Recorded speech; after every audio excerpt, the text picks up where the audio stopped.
Hey everybody, my name's Darryl Robert. Welcome back to Journey to VR. So this week on my Friday Favorite Post, I wanted to cover off the different device options and choices that you have. So from the very accessible things that are mobile-based experiences like Gear VR or Google Cardboard, all the way up to the higher-end experiences like an HTC Vive. And I'll cover off some of the pros and cons of each as we go through. So we'll start off with the easily accessible devices, and that's things like Google Cardboard. Now, anyone can get a hold of a Google Cardboard. They're like $5, super inexpensive and easily accessible. And the advantages of Google Cardboard is A, it's cost effective, B, it's mobile, and the other thing that's really cool about this is the experience is still really kind of fun. It might be the first time that people experience something, but it's still super cool. So all you have to do is load data onto your phone, and you can get that data, like in this example, I'm using Google Stories to load up experiences. So something like Pearl by Patrick Osborne, ridiculously cool, or the Homer Simpson's experience that we talked about last week. So essentially you get that data on your device, you throw your phone into your cardboard, and as you start to look around, it will use the accelerometers in the phone to pick up the orientation of your head. So one of the things that it doesn't have the ability to do is interact with the environment and track your position. There's no positional data here. So that's kind of the limitations of the mobile-based experiences. So this is really inexpensive.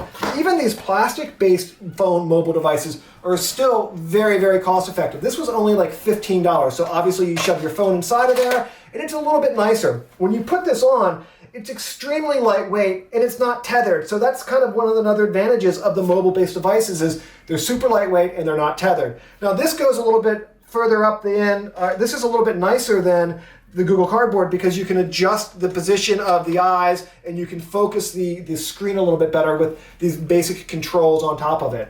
So the next step up in mobile experiences would probably be something like the Gear VR. So obviously this needs a Samsung phone to work, and it's a little bit higher end than this $15 device. These are about $80. And the thing that's kind of nice about the Gear VR is it's got software provided by Oculus, so it's got some pretty cool guts inside of it as far as that's concerned, the software driving inside of the phone.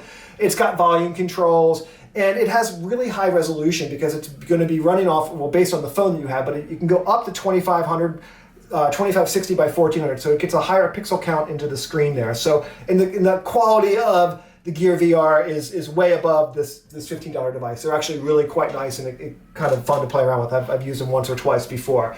Now there's a new kid on the block as far as the mobile devices, and this hasn't even shipped yet. I think it ships next month in November. This is around $80 US, and it's the new Daydream. So this is Google's headset, and they made it cloth, which apparently makes it extremely comfortable. It's super lightweight. It works with the Google Pixel phones, and I believe that they're going to have phones that are Daydream compliant. So that means if you grab that phone that's got the Daydream compliant markings on it, then it'll work with the Daydream system.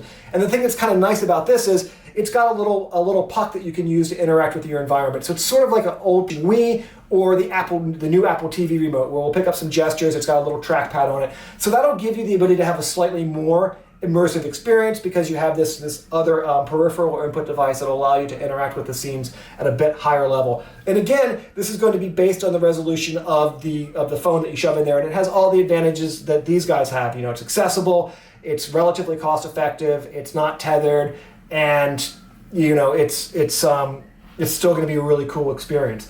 So the next step up in kind of the ecosystem that I have kind of laid out here would probably be the Sony PlayStation VR. So just came out, super excited that I was able to get a hold of one. This guy is actually really comfortable when you put it on. It's very lightweight. It's a tethered experience, so this is going to be tied to your PlayStation, so that's a bit of a limitation. But with that, you gain some things. Because this is using some of the older peripherals that the PlayStation system had, you can get motion tracking, so it will know where you are in the environment using the old PlayStation Move camera, and it can work with the old Move wand. So it's going to give you that ability to really interact and play around in the environment. So that's super cool. Now this has a slightly narrower field of view than the Vive and the Oculus, and it's got a slightly lower screen resolution than the Vive and the Oculus, but it actually has a higher refresh rate. It goes up to 120 hertz.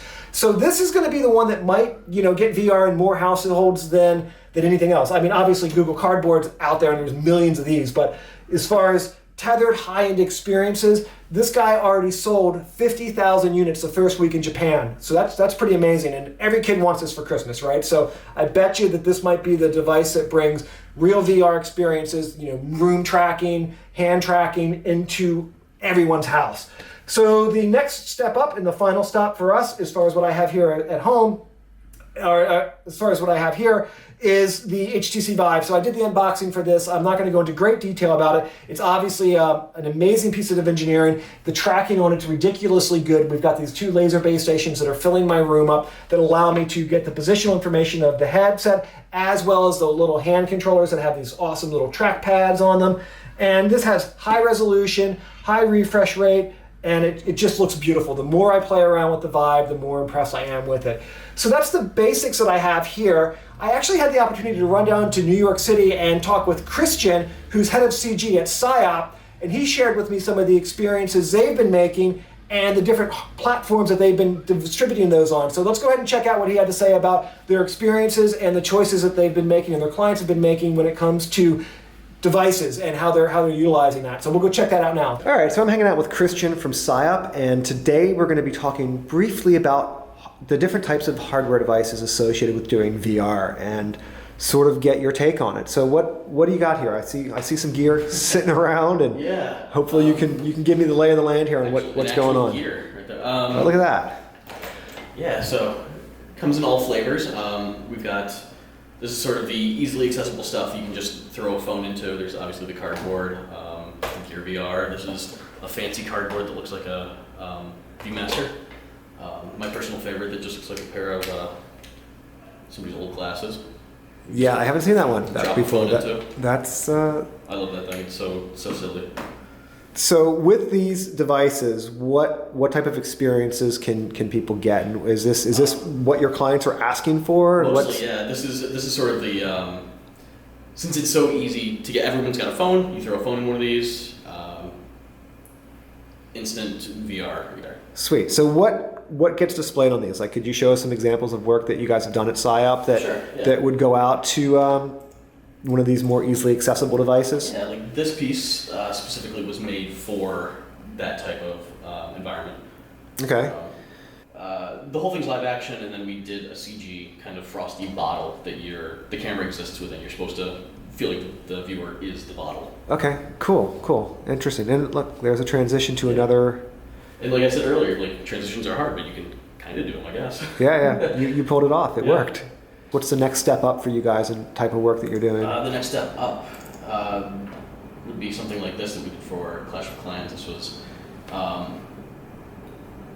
full stereo, fully rendered CG. Nice. It's really cool seeing the character piece done. I love the style of it. It looks amazing. Yeah, and seeing this in stereo, and I think the stereo version of this is on YouTube. Okay, cool. So if you have a cardboard or something, you can watch this in stereo, and it's really immersive, and it's really cool. Nice. And was that the only way that this one was delivered, or was there alternate uses for this one also? This one, to my knowledge, I believe was only delivered on YouTube. Okay.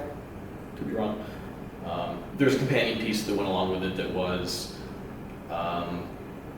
a different animation, but displayed on 9, I think, giant screens in like a cave-like room. Oh wow! So that's taking it back, going back to the old school VR, going to a cave. Yeah, that's still a really compelling experience. Nice. I would love to do more of that kind of thing. Because then you don't need a device. Right. You're just in it. That's more than one person can be in there. That's awesome. So we kind of got that set the stage. You know, obviously everyone can get a hold of a Google Cardboard. Not everyone's going to have 9 giant screens around them. Right. So that's a bit more of an installation type piece. So what other device? I see you got. It looks like a Vive over, or that's a Rift. We got a Rift right here. There's a Vive in the room, but they're for our art purposes nearly the same thing. So when you're doing a piece like this, you've got your customers. How are you? Obviously this was a passion piece that was done by one of your directors. Oh, I love seeing that. Mm-hmm. PSYOP and VR. Yeah, that's heartwarming. We're going to see more and more of that, I'm sure, right? Mm-hmm. I hope so. How's the reaction to stuff like this when you show this to you guys are a creative shop, right? You're constantly pitching creative ideas to people. What's the reaction when they try this out? Oh, this is really attention getting. This is you've had a lot of clients come by just to experience this. And the reaction's been incredible. Like everybody wants to do something like this now. Yeah. Yeah.